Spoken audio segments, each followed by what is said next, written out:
ágil en un equipo autoorganizado? Hola, soy el profesor Gerardo Cerda Neumann de la comunidad informática gestionenti.com y en este video quiero contestar a esta pregunta que debo decir causa bastantes confusiones. Partamos por uno de los conceptos que ya mencioné, equipos autoorganizados. Eso se refiere en el contexto de la agilidad a que es el equipo el que toma las decisiones por sí mismo y ante sí mismo de cómo resolver y atacar el proyecto, las actividades, etcétera. Para eso quiero mostrar esta comparación entre la lógica, le puse cascada, pero podría ser más tradicional, que es absolutamente legítima. Y es, fíjense, partir de los requerimientos, o sea, qué es lo que queremos resolver, 20 requerimientos por decir algo, y a partir de eso estimar cuántos recursos, por ejemplo, cuántas personas y cuánto tiempo nos vamos a demorar.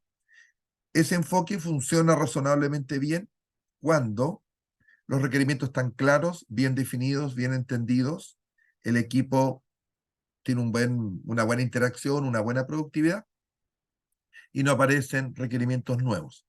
Cuando cualquiera de estas situaciones no se cumple, entonces se complica. ¿Qué cosa? Cumplir con el tiempo.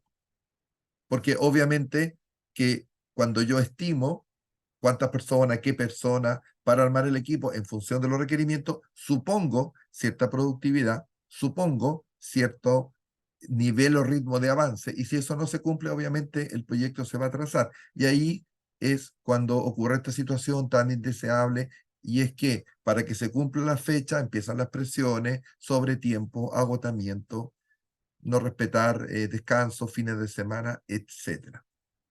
No es que esté condenado a que eso ocurra, pero puede ocurrir con cierta probabilidad, bastante alta. Segunda mirada, fíjense, la mirada ágil es totalmente distinta. Parte de los recursos, o sea, nosotros somos un equipo. Supongamos nosotros 5 somos un equipo.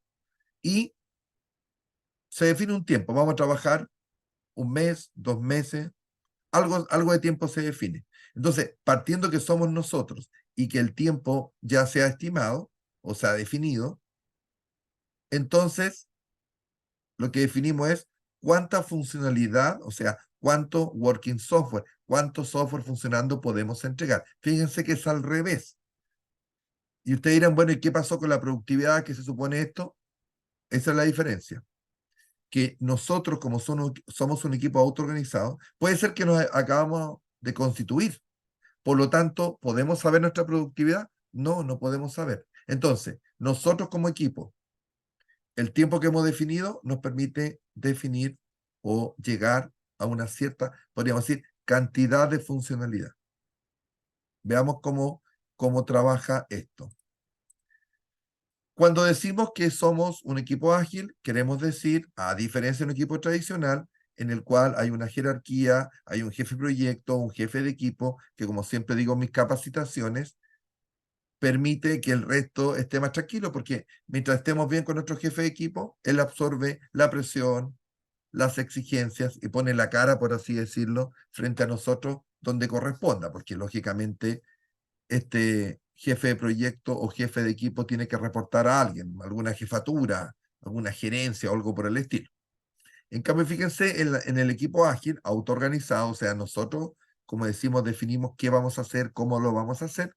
Aquí es distinto porque tenemos un líder y es un facilitador. Entonces, con su aporte, sugerencia, si ustedes quieren guía, que nosotros como equipo, tomamos de buena voluntad porque confiamos en él, nosotros nos vamos autoorganizando. Y esto permite ir descubriendo paso a paso cuán productivos somos. Y ahí está la clave con el tema de la estimación. Porque, y esto lo tomamos de un libro de ingeniería de software que a mí me gusta mucho, que si ustedes han visto otros videos habrán ya comprobado que lo ocupo y lo referencio bastante, en el Somerville de ingeniería de software, en la sección 23.5, llamada técnica de estimación, dice dos cosas que son obvias. Al inicio del proyecto existe mucha incertidumbre para calcular con precisión el costo, entre otras cosas, la estimación de esfuerzo. Y el esfuerzo tiene una relación con el tiempo. algo que requiere mucho esfuerzo, lo más probable es que implique más tiempo. Pero ahí hay un tema, y es que nosotros podemos definir una tarea, pero la pregunta es, ¿quién la va a ejecutar? ¿La va a ejecutar alguien con mucha experiencia, muy productivo, o la va a ejecutar alguien con poca experiencia y poco productivo, que es normal? El enfoque, llamémoslo cascado, más tradicional, supone que la productividad es más o menos pareja, pero eso no es así. La agilidad, ¿qué es lo que dice? Bueno, al principio tenemos mucha incertidumbre, primero, y la estimación de esfuerzo, ¿basada en qué? En mi experiencia. Porque existen fórmulas, tablas, pero al fin y al cabo es mi experiencia lo que más importa. De hecho, existe una técnica que se llama PSP, que lo único que hace es, como principio, es que cada miembro del equipo defina, anote su productividad en un proyecto pequeño, acotado, para conocernos y para conocerse, y luego, a partir de eso, puede estimar con más precisión. O sea, reconoce que la experiencia es la mejor fuente para estimar. Por cierto, que se parte del principio de que cada cual va a hacer su mejor esfuerzo, va a hacer el mayor aporte que pueda, porque somos equipo. Obviamente que esto no va a funcionar si alguien está tratando de trabajar lo menos posible. Si todos tratan de hacer eso, esto va a ser un desastre. Así que acuérdense que en agilidad, primer esfuerzo, transformarse en equipo. Confiamos nosotros, entre nosotros, y conforme el proyecto va avanzando, entonces nos vamos conociendo. Esto nos lleva a lo siguiente. Nosotros partimos por la pila de producto. ¿Qué es la pila de producto? Es la lista de todas las historias de usuario que queremos resolver, pero están priorizadas. Están priorizadas. ¿Qué significa eso? Que el product owner, o sea, el dueño del producto, el que entiende el negocio, que probablemente no es informático, ya ha dicho, mira, esta historia de usuario tiene que ir primero, esta después, porque aporta más valor o porque es necesario. A veces es imprescindible partir por una historia de usuario para que después tengan sentido las otras, pero alguien prioriza. Entonces, ¿qué es lo que pasa? Que simplemente analizamos las historias de usuario, tomamos una idea entre todos del esfuerzo que requiere cada una historia de usuario. Por eso, si se fijan en el ejemplo, hay una más gruesa y otra más delgada. Las más gruesas significan más esfuerzo, por lo tanto, deberán requerir más tiempo. Armamos el primer sprint y aquí podemos usar la técnica de Planning Poker, que consiste en estas tarjetas. Hay algunas variantes, pero el formato más reconocido, en el cual cada participante, cada persona que va a estimar esfuerzo con sus compañeros, tiene el mismo mazo de tarjetas. Entonces definimos que cada número representa horas o pueden ser puntos, eh, puntos definidos que representan cierto esfuerzo, y simplemente decimos ya, esta tarea, ¿cuánto tiempo requiere? ¿De dónde salieron las tareas? De desglosar las historias de usuario. Porque sí o sí tenemos que tomar la historia de usuario y desarmarla, descomponerla, dicen, en tareas. Una tarea es una acción específica que debe tener un tiempo acotado, que obtiene y que produce algo bien específico, mostrable y demostrable. Y la idea es que cada tarea sea resuelta por una persona. Y hay que tratar de evitar que para que yo termine mi tarea, Pedro haya terminado la suya. Porque si Pedro se atrasa, me atrasa a mí. A veces es inevitable, pero hay que tratar de que eso ocurra. Es decir, que no haya relaciones, prerequisitos, podríamos decir, entre las tareas. Entonces, ¿por qué es útil el planning poker? Por lo menos a mí me ha dado siempre buen resultado. Porque cada persona va a opinar el esfuerzo que requiere la tarea, pero se opina al mismo tiempo. Cada cual pone al mismo tiempo la carta sobre la mesa, por decirlo así. Por supuesto existe software también para esto, pero es más simpático hacerlo cara a cara. Entonces yo pongo mi tarjeta, yo puse 3, otro puso 2, pero de repente alguien puso 13. ¿Por qué piensa que requiere tanto esfuerzo? Y se le pregunta a la persona que, por así decirlo, se sale de norma, pero no en un sentido criticarlo, sino en un sentido de decir, ¿por qué piensas tú? Otra persona dice, mira, yo hice alguna vez algo parecido, ¿se acuerdan tal cosa? Y realmente nos convence y tiene razón, y el esfuerzo tiene que ver con 13 y no con 3 o con 2. ¿Sí? Sí, ahí pasan muchas cosas. Se sale algunos esfuerzos, se le pregunta a la persona explica, a veces convence, a veces no, a veces le retrucamos. Oye, sí, pero te olvidas que eso que nos costó tanto fue por tal motivo, pero ahora eso es distinto. Tienes razón, dice, y cambia su 13 por 4, por 2, por lo que sea. Hay varias opciones. Se saca el esfuerzo aproximado sacando un promedio o lo que más se repite, etcétera. ¿Por qué hay un cero? Porque alguien vota cero porque ella sabe que eso está resuelto. De repente hay tareas que ya están resueltas, los otros no lo saben. Acordemos que la agilidad se documenta poco y eso es bueno porque no se gasta tiempo en eso, pero también es malo en el sentido de que algunas cosas quedan en la memoria de uno y otros se olvidan o no saben. Entonces alguien pone cero y ya está resuelto. También puede poner sin interrogación, que decir no tengo la más mínima idea y es válido, no sé.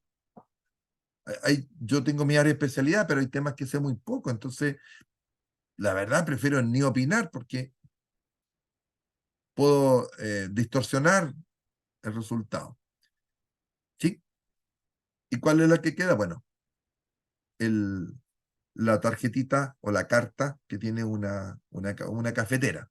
Esa quiere decir, la verdad, ya estoy un poco cansado, tomémonos un descanso. Entonces ahí nos tomamos un descanso de 5 minutos, etcétera, etcétera. Ese es el planning poker, permite evitar que nos confiemos en la experiencia de uno, porque si Pedro es el que tiene más experiencia, naturalmente todos lo miramos a él, eso es lógico. Y está bien, Pedro tiene más experiencia. Pero ¿qué pasa si se equivoca? Nos equivocamos todos con él. Esto se ha medido varias veces y en promedio, en general, la mayoría de las veces, la tendencia es que cuando varios opinan, los tiempos, final, los tiempos al final de ejecutar las tareas eh, son bastante más aproximados que si se confía en la opinión de uno. ¿Sí? Esto se llama sabiduría de enjambre, como que cada cual sabe un poquito, pero cuando se juntan varias personas que saben un poquito, el resultado es mejor que si confiamos en una sola. Otra vez, no siempre es así, pero es una tendencia, es una forma razonable de verlo.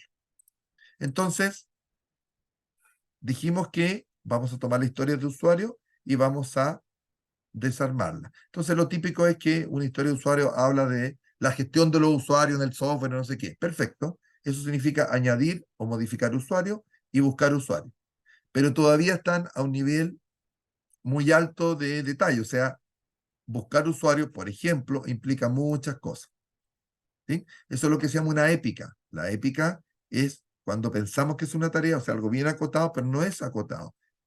En este caso, buscar usuario implica clarificar los requisitos, escribir un test, hay que probar el software, ¿no? Diseñar la interfaz, eh, generar o hacer o programar las herramientas con los informes, hacer un formulario de búsqueda, hacer pruebas de integración, implementar lista de usuarios, etcétera, etcétera. Y estamos poniendo unas poquitas tareas. Entonces, las épicas son normales que aparezcan. Mm, Justamente ahora estoy dictando un curso de capacitación para una empresa, para una organización del Estado, y trabajamos ese tema hace poquito, de hecho fue el viernes pasado, o fue antepasado, no, fue el antepasado, perdón, fue el antepasado. Y el comentario más común es, esto es una épica, y eso no es para nada para sentirse incómodo, es normal. Mi analogía, si se quiere, es que es como cuando uno aprende a andar en bicicleta, ni siquiera te pregunta, oye, ¿te caíste alguna vez? Claro que te caíste, sí es normal. Es normal partir proponiendo épica pensando que son tareas. Entonces, lo desglosamos, lo separamos en tareas y luego podemos calcular el esfuerzo de cada una.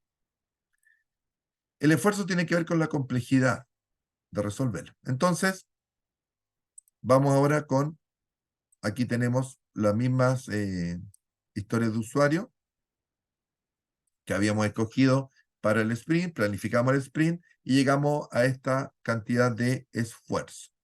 ¿Sí? 8, 5, 5, 3, 5.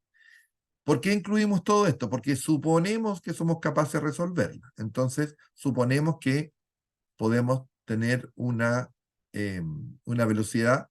Lo que quiere decir velocidad es que parte el sprint 1, 2, 3 o máximo 4 semanas y nosotros vamos avanzando cumpliendo tareas y vamos resolviendo historias de usuario. Entonces llegamos al final del sprint y ahí pueden ocurrir tres cosas. Cumplimos lo que definimos en un tiempo razonable, o sea, no sobró mucho tiempo. cumplimos lo que definimos, pero nos faltó un poco, o sea, como que nos pasamos un poco, y hay que tomar una decisión si nos pasamos un poco de tiempo o no, o eh, no alcanzamos a cumplir todo, ¿sí? Pero también podría ocurrir que planificamos el sprint para 3 semanas y termina la primera semana y cumplimos todo. Puede suceder, aunque no es la más común, pero podría suceder también. ¿Qué es lo que sucede o qué se vio que ocurrió en este ejemplo? Que la primera historia de usuario, con esfuerzo 8, lo cumplimos, la segunda de 5 también, y la de 3 lo estamos resolviendo en ese orden, por decir alguna forma. Eh, Casi la terminamos, pero no alcanzamos, y la otra ni siquiera la empezamos. Entonces, ¿qué significa eso? Que si hemos trabajado en forma concentrada, seria, responsable, nuestro equipo, ojo con eso, nuestro equipo tiene una velocidad de 18, un poquito más, porque casi hicimos la de 3. Cumplimos un esfuerzo equivalente a 1, a 2. Entonces, podríamos decir que más o menos nosotros como equipo tenemos una velocidad de aproximadamente 19. ¿19 qué? 19, y aquí se usa un punto de comparación porque hay que poner una unidad, lo llamamos punto de función. Punto de función es una medida de la complejidad. Por lo tanto, si una historia de usuario tiene 8 puntos de función, quiere decir que tiene un nivel de complejidad mayor que el que tiene o cumple o define 5. ¿Es relativo? Sí, es relativo. Es relativo. Estamos hablando de dificultad de nosotros como equipo. Esto no se puede extrapolar a cualquier equipo porque todos los equipos son distintos. Hay que entender también que lo importante aquí es el equipo, porque ¿se acuerdan de Pedro, el experto? A lo mejor Pedro puede resolver esa, esa historia de usuario de complejidad 8 o esa tarea de complejidad 8, da lo mismo, en 10 horas. Y otra persona con menos experiencia se demora 20 horas.